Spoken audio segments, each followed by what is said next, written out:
hoje para tentar ajudar vocês a entender como utilizar esses métodos que a gente está trabalhando. Aí, na primeira parte, tem umas definições, né, dos percursos que a gente precisa seguir. E, na segunda parte, tem um exemplo a partir de um texto do Novo Testamento. Então, a gente vai trabalhar esse texto, e aí, se vocês tiverem alguma dúvida, aí vocês perguntam aí, a gente vai falando. Aí eu vou lendo aqui, eu vou explicando, mas a ideia é tentar entender atualmente quais os métodos seriam ideais para a gente poder trabalhar, né, hoje. Essa perspectiva que a gente vai analisar está dentro da perspectiva diacrônica, que seria tentar entender o que o texto estava dizendo lá atrás, a evolução, né, dos seus significados e como que a gente pode trabalhar isso hoje. A perspectiva sincrônica, ela é, digamos aí, sim, uma leitura pós-moderna, né? Uma leitura que, uma vez que é o leitor que vai definir de maneira geral o seu significado, então tem muito a ver com essa época que a gente vive. Mas aí você se distancia do sentido original, que no nosso caso é uma grande preocupação. E a anacrônica realmente ela está muito defasada, porque ela desloca os sentidos, usa muita alegoria, não respeita, né, os limites históricos, sociais, léxicos do texto, mas, infelizmente, é o mais usado e o mais aceito. Mas, de alguma maneira, a gente precisa vencer esse obstáculo, até porque a gente está fazendo um curso de teologia, então a ideia é aprender a ler, pelo menos, o texto bíblico, né, de maneira adequada. Então, vou lendo aí, qualquer dúvida, só perguntar. Quer falar, Valéria? Ah, não, tá. Então, vamos lá. Utilizando os métodos exegéticos atualmente. A exegese é uma abordagem interpretativa que busca compreender e explicar os significados de textos, especialmente textos religiosos. Quando se trata de aplicar a exegese nos dias atuais, é importante considerar várias abordagens e passos para uma interpretação adequada. Vou descrever algumas diretrizes gerais que podem ser úteis nesse processo. É só pedir aí para o Ronaldo e para a Valéria tirar o som, o de você está aberto aí, está. Meu está aberto. Desculpa. Por isso que eu perguntei se você queria falar. Tá, beleza. Então, vamos lá. O primeiro passo seria a análise do contexto histórico e cultural. Então, lembrando aí, né, ao realizar a exegese de textos para os dias atuais, é fundamental considerar o contexto histórico e cultural em que o texto foi escrito. Isso envolve estudar a época, as tradições, as práticas e as circunstâncias sociais que cercavam o autor e o público original. Essa compreensão contextual ajudará a evitar interpretações anacrônicas e a obter uma visão mais precisa do significado original do texto. Vou dar um exemplo, né? A besta do Apocalipse. Se você não entender que a besta do Apocalipse é o imperador, você vai achar que é um político, você vai achar que é um líder mundial, né? Você vai achar que é alguém do mercado econômico. Você vai criar várias teorias que nada tem a ver com o texto. É claro que líderes políticos podem ser ruins. É claro que grandes, né, líderes aí de empresas mundiais não fazem bem para a humanidade. Mas isso não quer dizer que o Apocalipse estava prevendo esse tipo de coisa. Então, quando a gente vai fazer análise histórico e cultural do texto, tentar entender o contexto no qual ele está inserido, Isso nos ajuda a ter pé no chão, até para não falar besteira. Pensa bem, gente, sempre que você for interpretar um texto e começar a vir uma ideia mirabolante na sua cabeça, pensa na época em que a Covid, né, da epidemia de Covid, estava sem controle. Quanto pastor falando besteira, dizendo que era o fim do mundo, que Deus estava castigando as pessoas. Quanto pastor pilantra vendendo cura, né, porque a Covid estava anunciada lá no Apocalipse, que é um dos cavaleiros, que haveria doença, haveria morte, e Jesus está voltando. E muita gente que não era pilantra, muita gente que não era mal intencionada, era só ignorante, no sentido de ignorar o sentido do texto, se deixou levar e repetiu essas ideias. Por quê? Porque simplesmente não conhecia o contexto histórico e cultural do texto.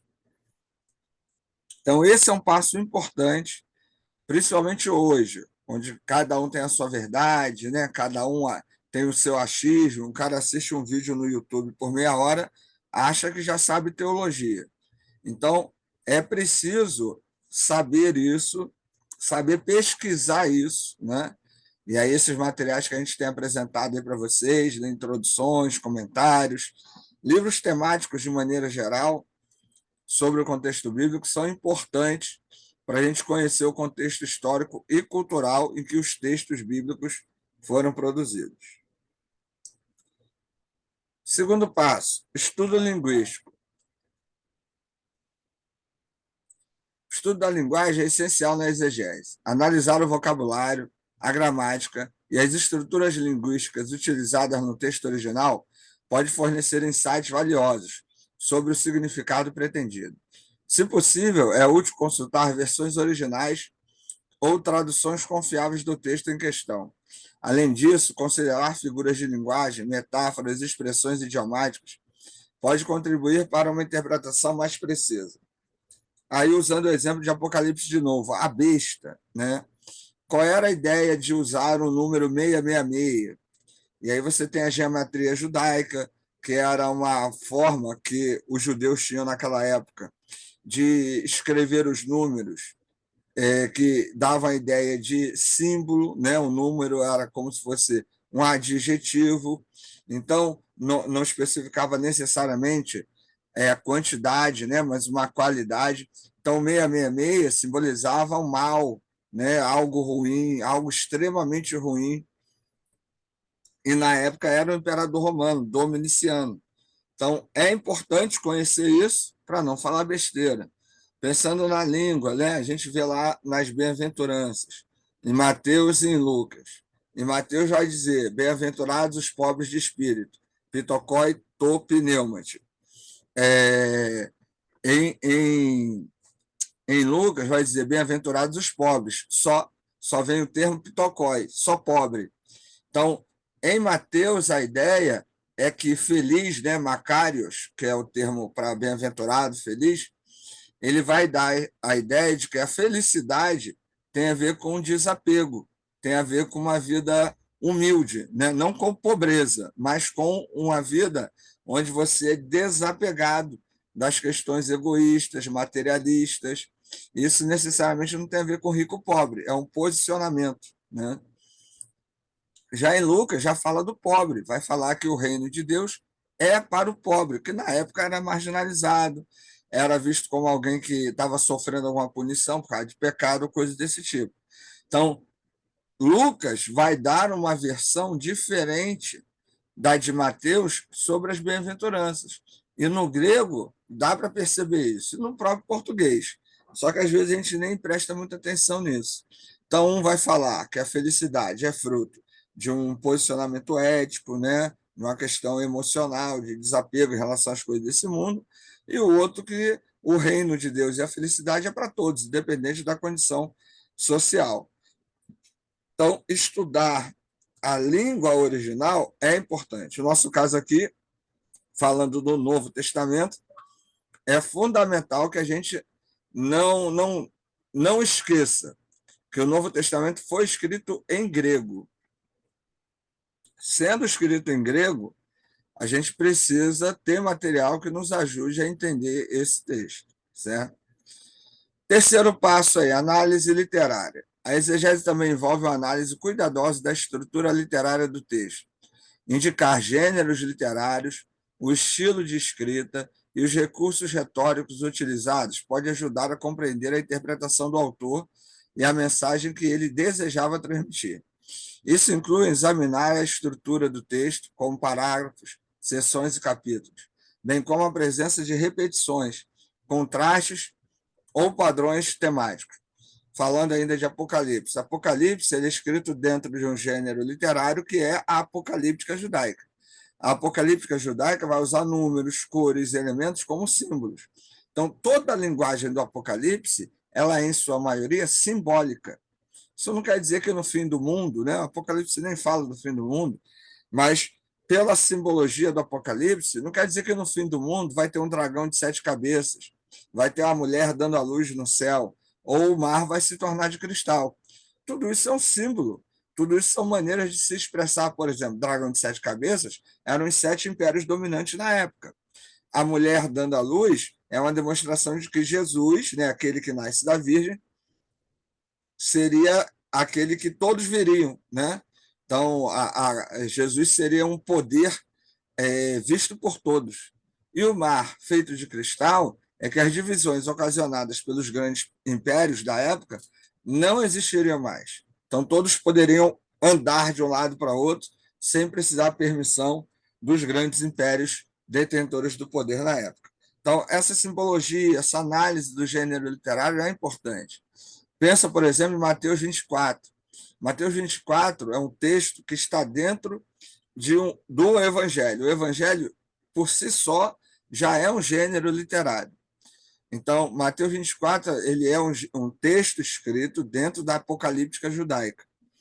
Então, em Mateus 24, nós não temos sinais do fim do mundo, mas nós temos um texto ilustrativo sobre a volta de Jesus, que pode ser a qualquer momento. Por que eu digo isso? Porque o texto está ilustrando a ideia de que o mal, a maldade, a violência está presente no mundo. E por isso a vinda de Jesus pode ser a qualquer momento, não é no futuro, mas pode ser a qualquer momento. Guerras e rumores de guerras sempre existiram. Filho contra pai, pai contra filho sempre aconteceu. Doenças sempre existiram. Então, quando Jesus voltará? A qualquer momento. Então, por isso é preciso estar preparado, né? O preparo ele é agora, ele não é apenas para o futuro. Sobre esses 3 pontos, alguma pergunta, alguma dúvida? Perguntas, reclamações? Está dando para entender?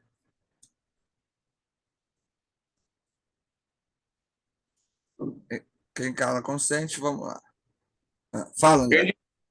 Entendi. Deixa eu te falar. Tá, isso aqui você está dando. Você falou de gênero literário, claro, mas essa interpretação é dentro da perspectiva histórico-crítica.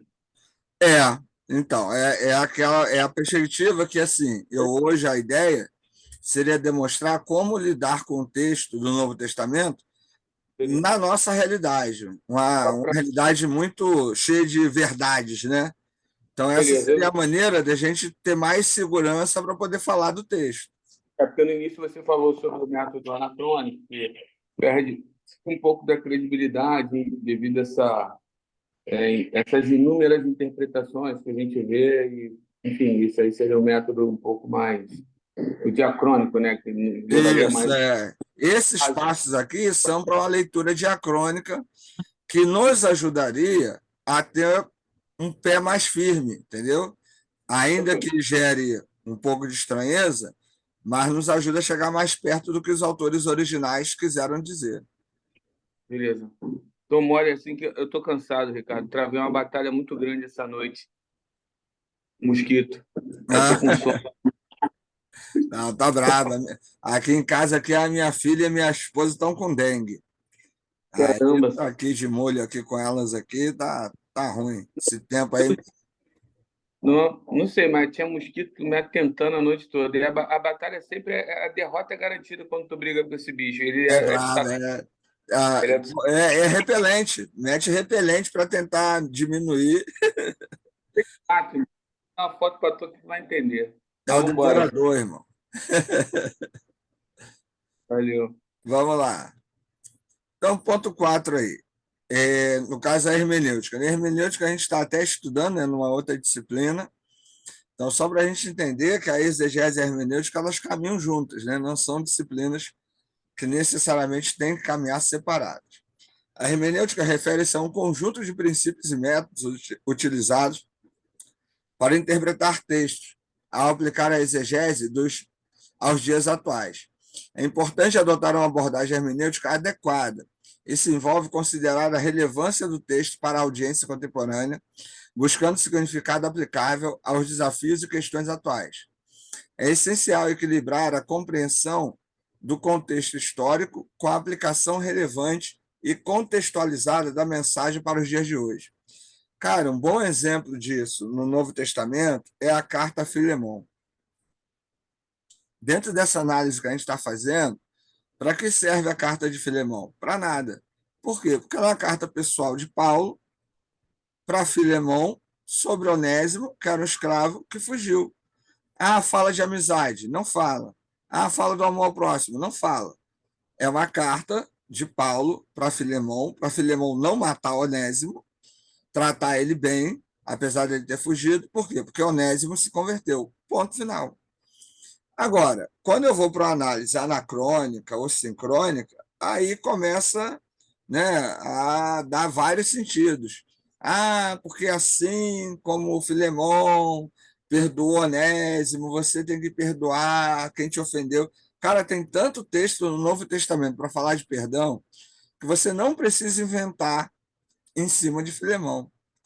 Então, qualquer coisa que se tente colocar em cima, né, uma doutrina em cima de Filemon, é uma forçação de barra dentro dessa perspectiva que a gente falou. Você quer falar de perdão? Use os evangelhos. Você quer falar de companheirismo, sei lá, de qualquer outra coisa? Use outro texto que fale especificamente sobre isso. Então, o trabalho hermenêutico é justamente esse trabalho que vai nos ajudar a entender. Será que esse é o texto ideal para o que eu quero falar? Porque, gente, a maioria de nós, quando vai pregar, você primeiro pensa no tema, depois você pensa no texto. E, infelizmente, você coloca o tema no texto. Vou dar um grande exemplo. 1 Coríntios 13. Quando o pessoal fala de amor, casamento, aí quer usar 1 Coríntios 13. Ele não fala de amor entre homem e mulher. Ali o termo ágape é caridade, é aquilo que eu faço pelo outro sem esperar nada em troca. Ele está falando sobre o serviço feito na igreja, que Deus concede o dom para a gente trabalhar na igreja. E isso tem que ser feito por caridade, sem querer nada em troca. Aí o cara pega esse texto, ele é muito bonito, né? A mensagem é legal, vou usar no casamento. Aí tudo quanto é casamento, o pessoal está usando isso. Então, assim, é muito comum. Alguém vai para o inferno por causa disso? Ninguém vai para o inferno por causa disso. Mas, cara, eu vou repetir. Você está aqui, ó, fazendo um curso de teologia, 4 anos, estudando, na sexta-feira à noite. Para quê?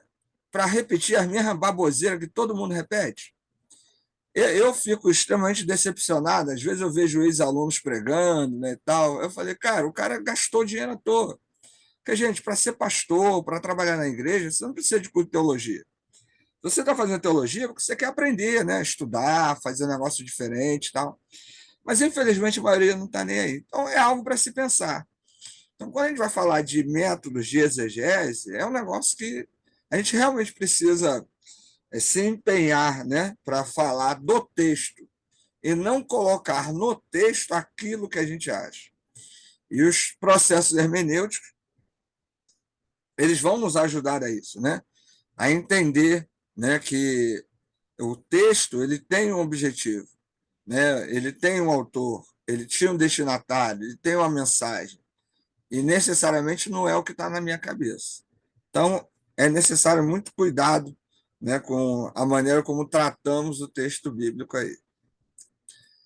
5. Reflexão teológica. A exegese também deve ser acompanhada de reflexão teológica. Isso envolve considerar a visão de mundo e as crenças teológicas subjacentes ao texto.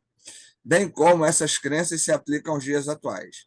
A reflexão teológica ajuda a conectar o significado do texto com a experiência e a compreensão contemporânea da fé, fornecendo uma base sólida para a aplicação prática. Por exemplo, tem um episódio que Jesus cura uma pessoa e, pela descrição, a pessoa tem um ataque epilético. Só que na época de Jesus, e ainda hoje em alguns grupos, algumas pessoas ligam ataque epilético à possessão demoníaca. E aí, quando eu leio isso no texto não vai estar falando, texto bíblico não vai falar de ataque epilético, vai falar de possessão demoníaca. E é comum ainda hoje muita gente dizer que você está doente porque fizeram trabalho para você, que o demônio está furioso, que o diabo está furioso, né? Que tanta baboseira aí, e aí por diante. Não estou dizendo que o diabo não existe, não estou dizendo que o demônio não existe, mas o que eu quero dizer é, na época de Jesus, doença era algo espiritual. Na nossa época, não é. Na nossa época, a gente já tem condições de entender que nem toda, não vou dizer que não existam doenças, né, com ou questões, problemas que surjam a partir de uma espiritualidade ruim, mas nem tudo é demônio, né? Na época de Jesus não, tudo era demônio, né? E isso era um problema. Então, ao ler os textos do primeiro século, a gente precisa avaliar isso com cuidado. Por quê? Porque não está ensinando besteira hoje em dia, né? A pessoa quebrou a perna. Você vai orar pela pessoa? Não, você vai levar no médico, no ortopedista, para engessar a perna. Então, assim, é algo que a gente precisa pensar. Então, é preciso refletir teologicamente, tem a ver com isso, né? De que maneira as pessoas entendiam o mal naquela época. Por exemplo, o próprio tema do mal, ele é diferente do antigo e no novo. No antigo não existe diabo. O judeu não acredita em diabo. A figura do diabo foi nascer com o contato do judeu com outros povos, com os gregos, com os romanos.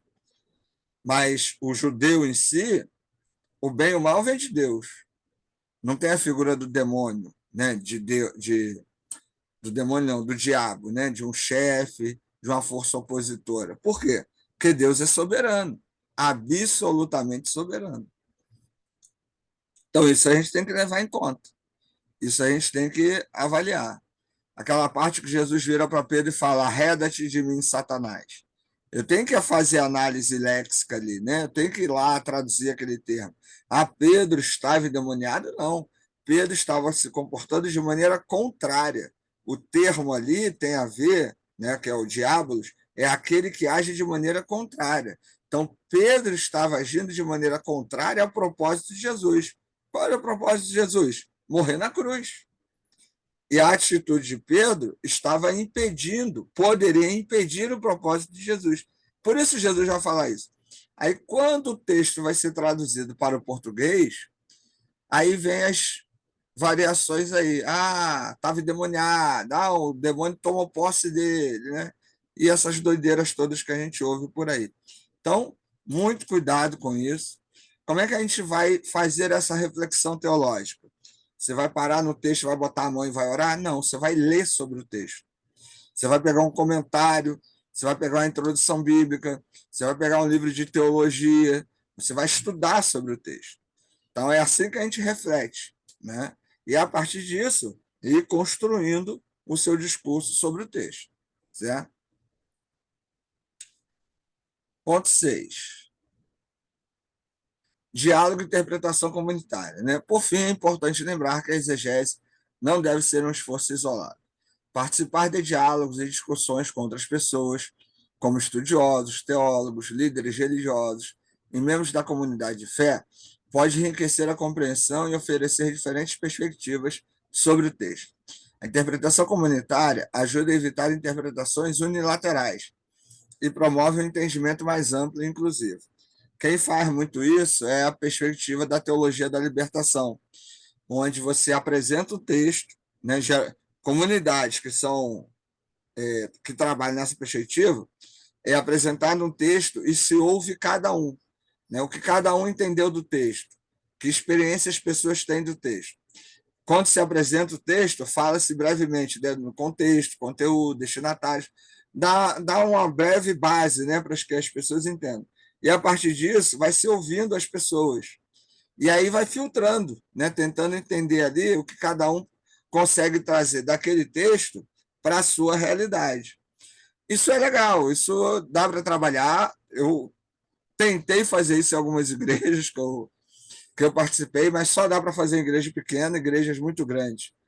É difícil, e a maioria das pessoas nem quer fazer isso, né? Lamentavelmente. As pessoas querem sentar e só ouvir, não querem pensar.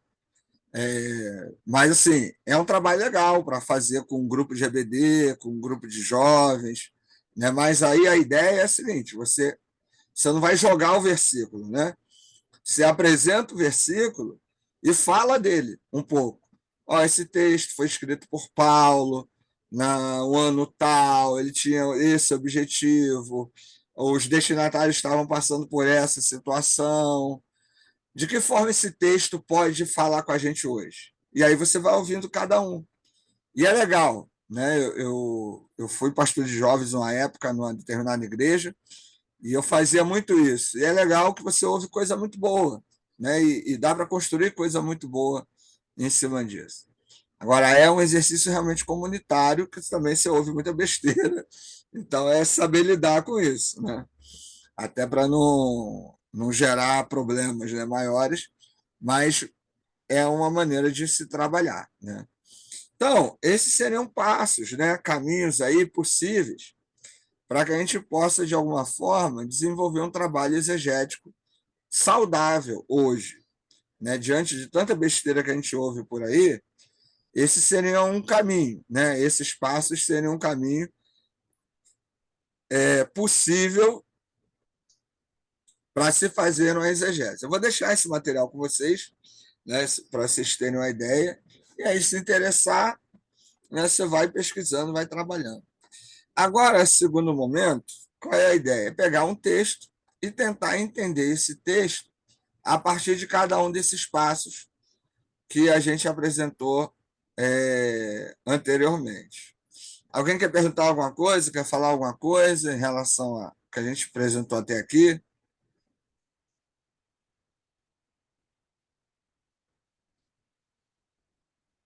Não? Então vamos lá. Cheguei atrasada, Ricardo, então peguei só o seu último parágrafo. Ah, então tá bom. Qualquer coisa pode perguntar aí depois, então. Então vamos lá. O texto escolhido foi Mateus 5, 38 a 42. Né? Então a gente vai tentar pegar esse texto e fazer esses passos. Qual o material usado para fazer isso? Comentário, certo? Comentário bíblico, comentário exegético, introdução ao Novo Testamento. Esse é o material usado para poder fazer isso. E está acabando o tempo aí. Vamos sair desse link? Entra no mesmo link aí para gente, para eu não falar e cair na hora, né? Aí entra no mesmo link aí.